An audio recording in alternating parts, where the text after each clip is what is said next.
Hidden causes to anxiety. How to heal anxiety holistically. These are two areas that I hope you get clarity on by listening to today's show with Jodie Eleanor. She is an anxiety expert extraordinaire who helps women heal anxiety holistically so they can spend more time enjoying life and less time fearing it. She became passionate about functional medicine through her own health journey. She spent 15 years seeking answers to gut issues and anxiety after living in Africa. When she isn't talking about anxiety, you will find Jodie outdoors. She has a love affair with nature and is an avid photographer. She also fell in love with surfing during a trip to Costa Rica, though she usually ends up under the waves more often than she rides them. I love that in her intro. But before we get going, Jodie, I'd love to start. What does mental health mean to you? Oh, I think that's such a loaded question, what mental health is, because, mental health, to look at that, you really have to look at what it is not, right? Right. So there's so many ways in which there's a spectrum of health and mental health, right? And so you can be healthy and then you can have poor mental health. And there's a trajectory, right? And when we move along that trajectory, we can, much like a cold, kind of like not be well, but it's not something that's necessarily diagnosable.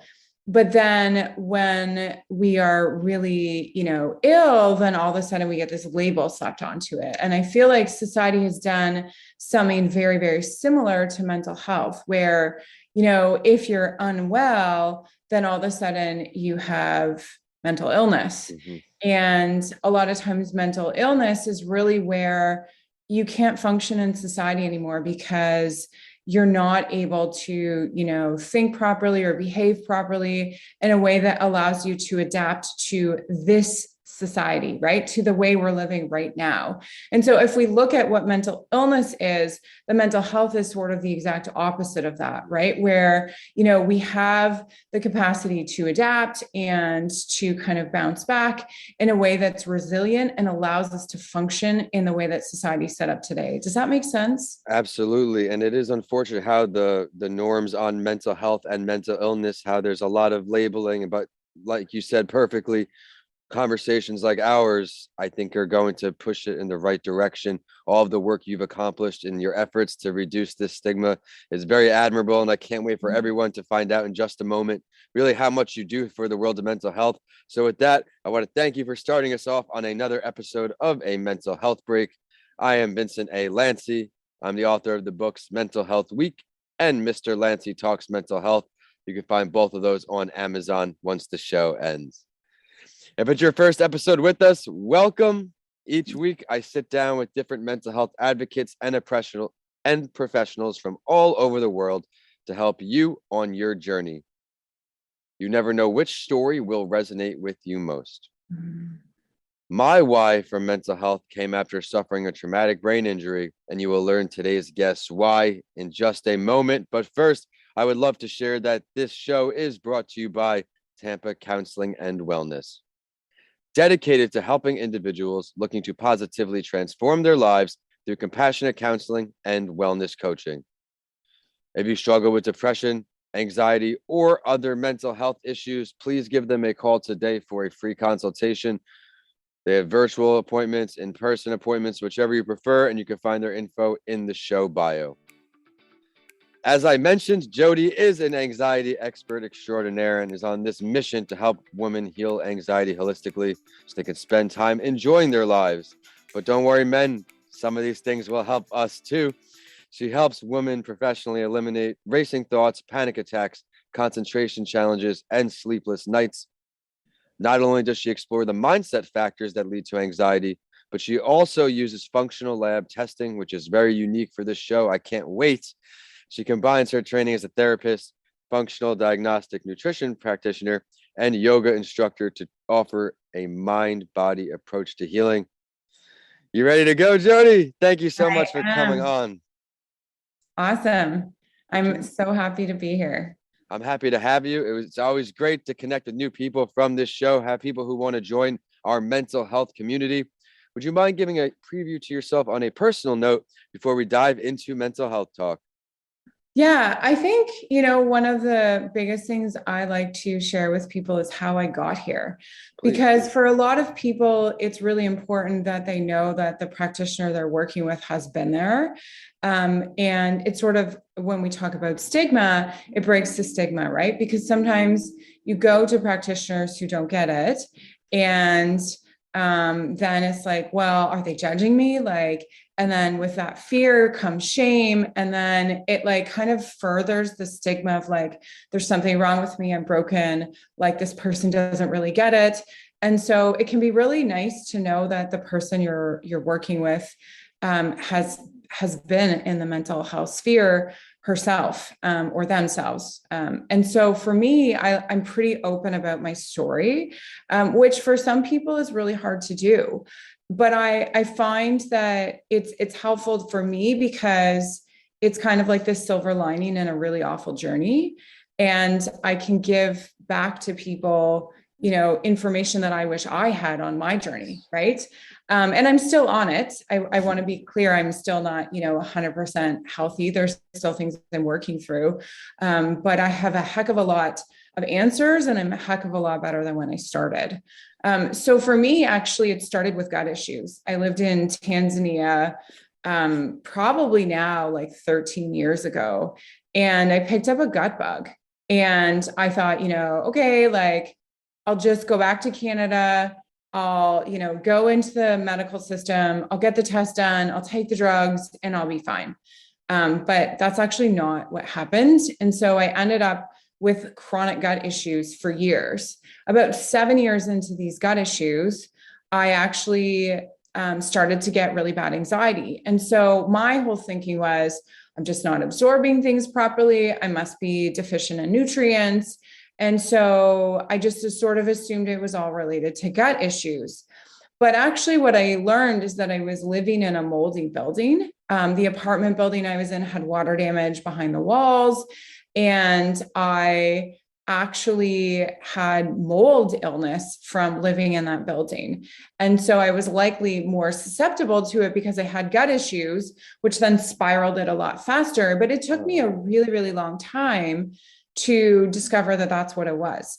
And so, at that point, I was having heart palpitations to Master Chef. I would do a hot yoga class and not be able to sleep through the night. And everything made me anxious. So like going to shopping malls was anxious, driving across the city through traffic was anxiety provoking. And so I went from this person who, as a kid, I won public speaking competitions and like I was nervous, but like I would get up and do it. Yes. To like, I'm teaching a yoga class and I literally feel like I'm going to shit my pants. And there's like 5 people in the class. So it was really interesting for me to see this like shift in, I knew what I was capable of to all of a sudden, like my nervous system was just going haywire.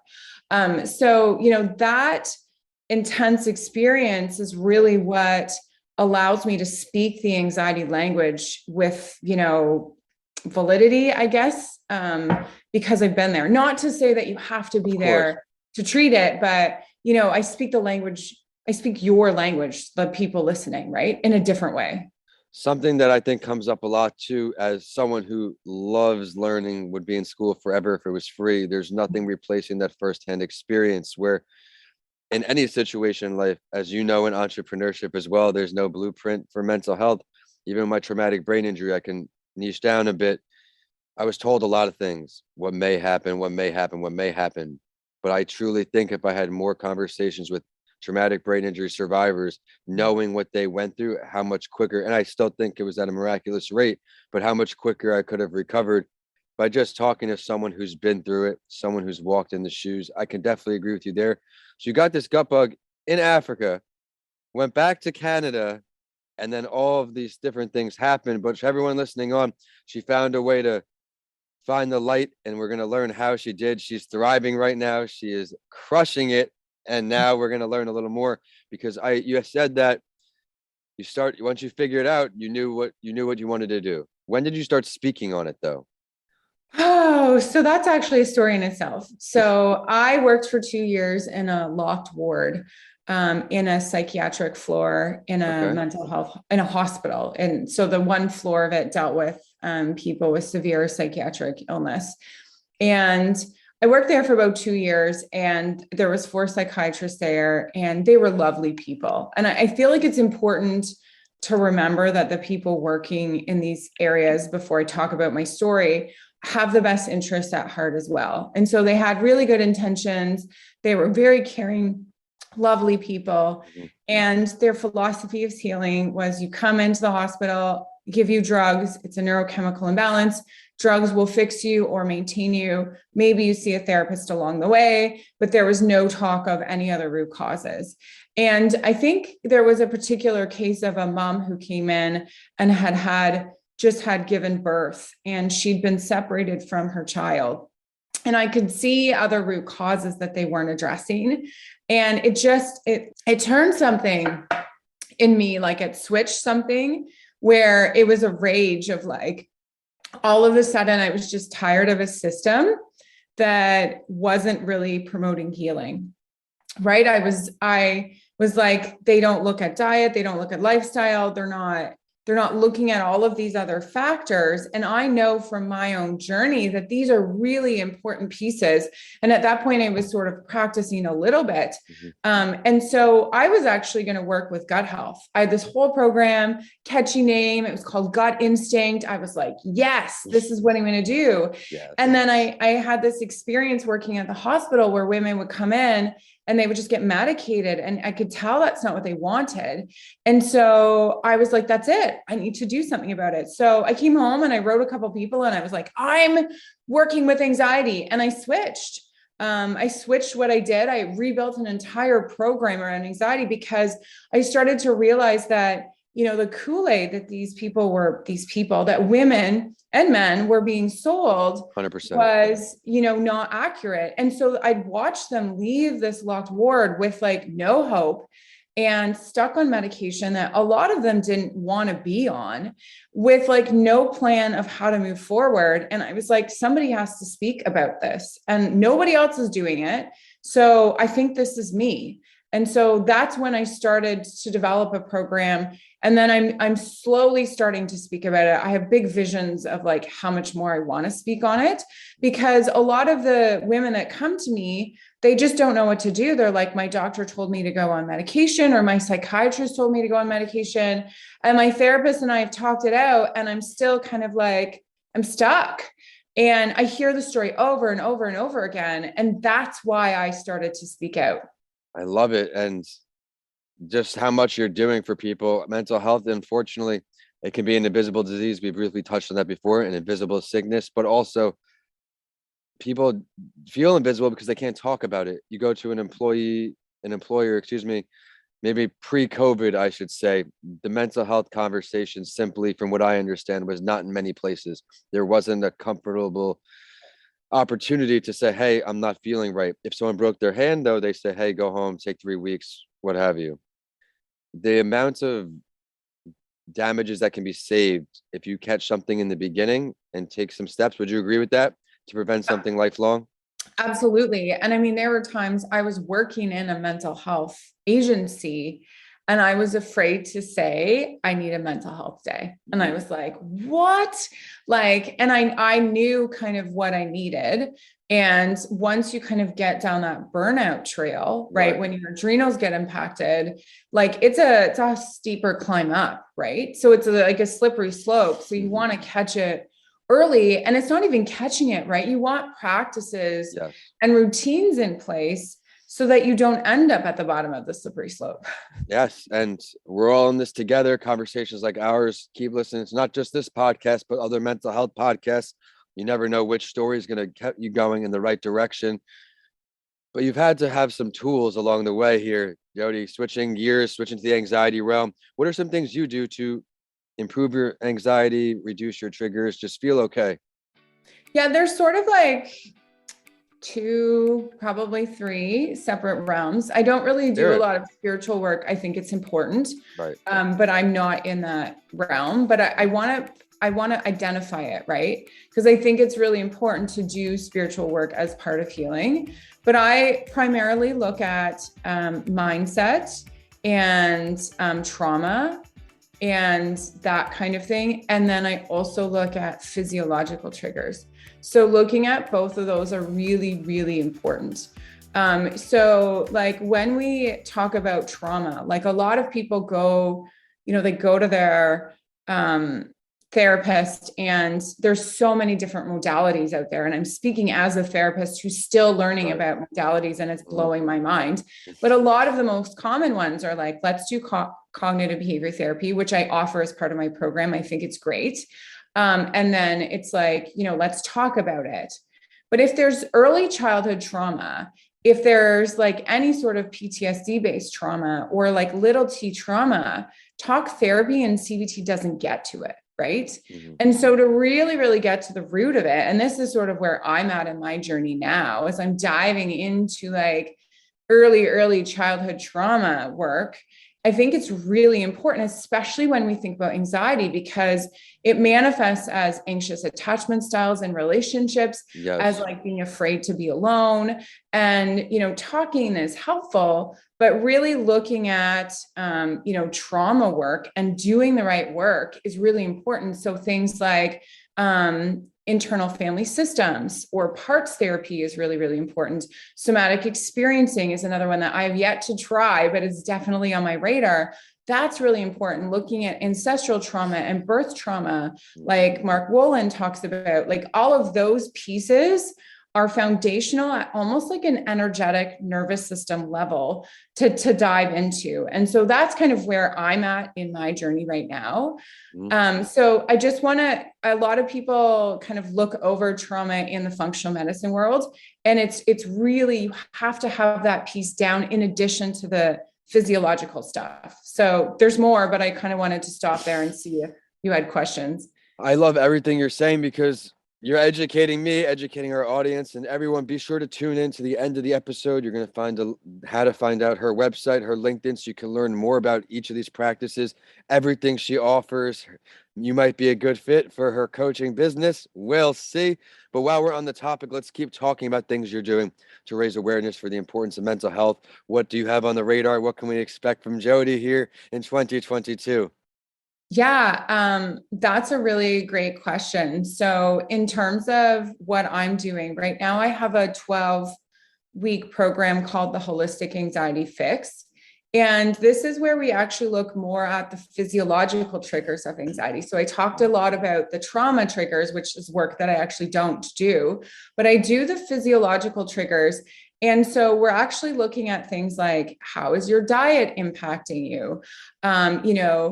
Which is really, really huge and goes back to how things first started with me, right? Which is with that gut infection. But a lot of people don't think about it.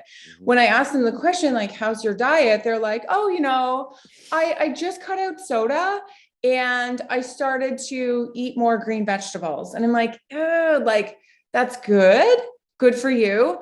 And we really need to look at inflammatory foods, right? Like if you're eating dairy and gluten and sugar, and that's sending your immune system haywire, then that's actually going to cause inflammation, which is going to cause leaky blood-brain barrier, which is then going to cause all these neurotransmitters to go haywire in your brain, right? And so nobody really connects that in the mental health world. Like some people do, but it's not spoken about a lot. And so we look at that. We also look at minerals. So if you've been anxious, like let's talk about COVID, like 2 years of intense anxiety, I bet you 90% of the women and men out there have burnt through their calming minerals. So when we go for, when we run a 10K, a half marathon, a marathon, we know, okay, we got to build up carbs. Like the night before the race, I'm going to eat my face off, or like three days before I'm going to start carb loading. But then we go through this like intense, stressful period and no one says like, oh, did I replenish my minerals?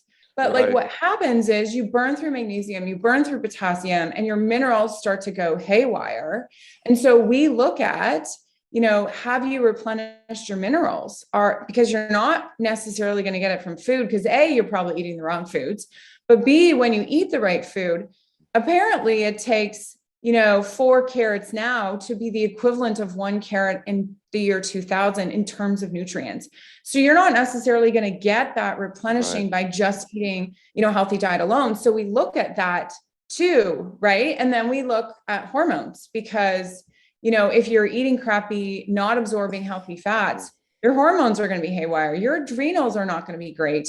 And so we start by looking at those foundational pieces because it's really important to address that. And that's the missing link that therapy won't talk about. And if you go into like trauma work, for example, and you're haywire, you're living in a moldy place, you're eating crap, you're not sleeping properly, your minerals are depleted, you're not going to be able to unpack that trauma in a safe way, right? Like your body physically can't handle that. And so what I do is I, help women and men who want to work like one-on-one with me to really get to the root of what is going on from a physiological perspective to make that trauma work, if it needs to happen, much more accessible. So that's kind of where I'm at, is I'm helping women understand that, you can heal and that all these pieces need to be a part of what healing looks like for you. I really appreciate you highlighting the importance of nutrition and food. It's something I speak about in my books. Eat good, look good, feel good. You hear these things all the time, but remember, just take it day by day. If you are a fast food, soda type of person, challenge yourself with some green beans or something piece by piece and slowly turn that diet around, because as she just taught you, everything is connected to the choices we make to eat. It's not just you eating something unhealthy and then you feel good in the morning. I mean, I'm sure many of us can resonate to overeating at some point, some fast food back as a kid. How did that make you feel? This doesn't change as we get older. Please be sure to stick around to the end to find out how to find out more about what she practices. All of this is just a preview, the therapy tips, the food tips. There's a lot that goes into your mental health, and Jodie can help put you on the right track. And I think it's the perfect time to get into this week's Spotlight story. If it's your first show with us, at this point in every episode, my guest and I go over the mental health of someone who is famous because we want to let you, the listeners, know you are not alone. Even though someone may be famous or have a lot of money, they may not be as happy on the inside. And as we have someone who is brave enough to speak on her anxiety journey today, I want to introduce the article of another in Shonda Rhimes. And I know this name through a show we used to watch called Scandal. And the article is really, really interesting because it talks about 6 things she wishes she knew about overcoming social anxiety. I know there may be a lot of people listening on who experience this, so I thought this could be a great article choice. The first one she talks about is when you're always hiding, you risk losing yourself. Here's how the article puts it. It doesn't happen all at once, but if you are not careful, you can lose yourself. Not to a meeting, no catching up with friends, no taking a vacation. And for her, this happened, as the article says, 1 pound at a time. When she was stressed, her size kept going up and up and up, yet she was ambivalent about the weight gain. Her body was just another place to hide. Another area the article talks about is facing your fears really does make you stronger, and I can certainly agree with this. The rush and the sense of accomplishment makes the scary stuff worth doing, as the article says, and she discovered this after she completed her first filming an hour-long special for Jimmy Kimmel. She was so freaked out, as she says on camera, as she tells it, she did was hold an enormous glass of wine and laugh at Kimmel's jokes. Later, she described what it actually feels like to overcome a fear in the darkness and thorny bushes and rocky uphill paths. And I am spitting out swear words left and right. And then I suddenly break through into the clearing and find that I'm standing on a mountaintop, air in my lungs, sunlight on my face. And I want to touch on one more before we get our guest take on these anxiety related ideas. Speaking up is more efficient than being silent. And I know Jodie has to agree with me on this one. Even though saying yes all the time can make someone busier and it's easier, you still don't have as much free time. And the reason being, she described, she was no longer spending so much time in her head, feeling stifled and wrestling with frustration. She had been wasting a huge amount of time and energy complaining and feeling sorry for herself, I learned, being dark and twisty. She wasn't interested in being that person. I'm grateful she hasn't because of how much she gives back to the world. Jodie, what are some of the takeaways about this? Yeah, I mean, this is such a powerful story, right? Because I think most people, if anyone, everyone's heard of Grey's Anatomy, obviously. So most people have heard of Shonda Rhimes, right? And when you think of someone in Hollywood, you don't think like, oh, like they have social anxiety, like they're afraid to do things. And so right away, by her coming forward, she sort of really broken that stigma around like anyone can struggle with it. And so she also, speaks to what a lot of my clients struggle with, which is, fear of leaving the house, fear of socializing. And COVID for people who were socially anxious actually made things worse because Yes. the lockdowns, what happened is then they actually stayed in their comfort zone. And so they were like, I feel much better right now. And then as soon as things started to open up, we saw those people, I saw those people, really struggle with like, Yes. because now I have to reintegrate myself into doing things that was a struggle for me. And so I think the way she describes it with like, it's almost like, anxiety can start to take over you and anxiety runs you instead of you running the anxiety. And so what she's actually done is she's said, enough of anxiety running my life. I'm going to be back in control again. And so I'm going to step forward and step out and decide to do something about it. And that can be a really, really, really scary place when, anxiety is all about avoidance. And so if we look at her story, she's avoided, right? And she got very comfortable avoiding. And so it actually takes you deciding, I'm going to step out of this avoidance safe pattern and do something that is uncomfortable for me. And so, in a sense, healing anxiety involves moving into the uncomfortable, right? And that's hard. It's hard to do, and you need very strong motivation to do it. And so she doesn't necessarily go into that in great detail, but something that she wrote stands out to me where she says, saying no was my own slow form of suicide, which is crazy because I do not want to die. And that's such a powerful comment, right? Because she's basically saying, like, I decided I wanted me back. And for a lot of the women I speak to, that's what I hear. Like, I want me back.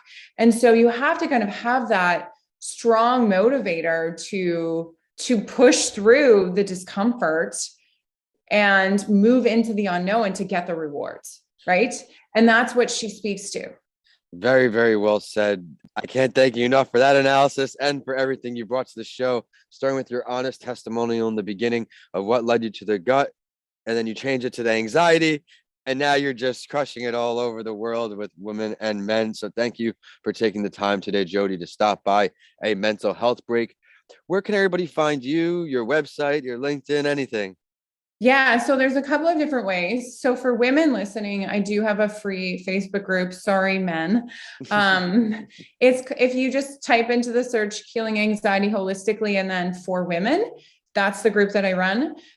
For anyone can come to my website and contact me. I do work one-on-one with men as well. It's www.healingjourneyservices.com.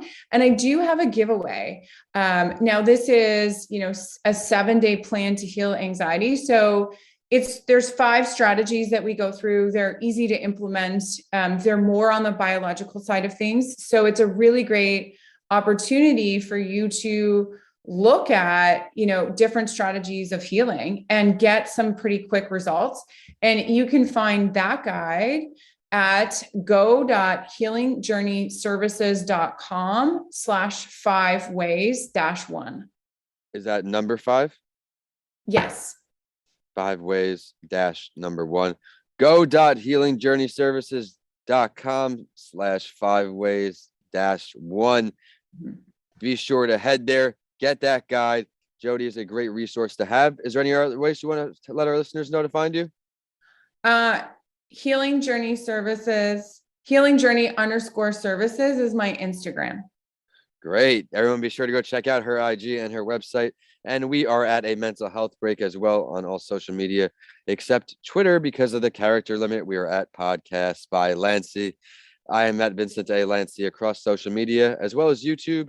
And my website is vincentalancy.com.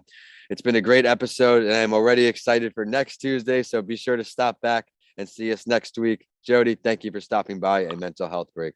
It's been a pleasure to be here. Thank you for having me.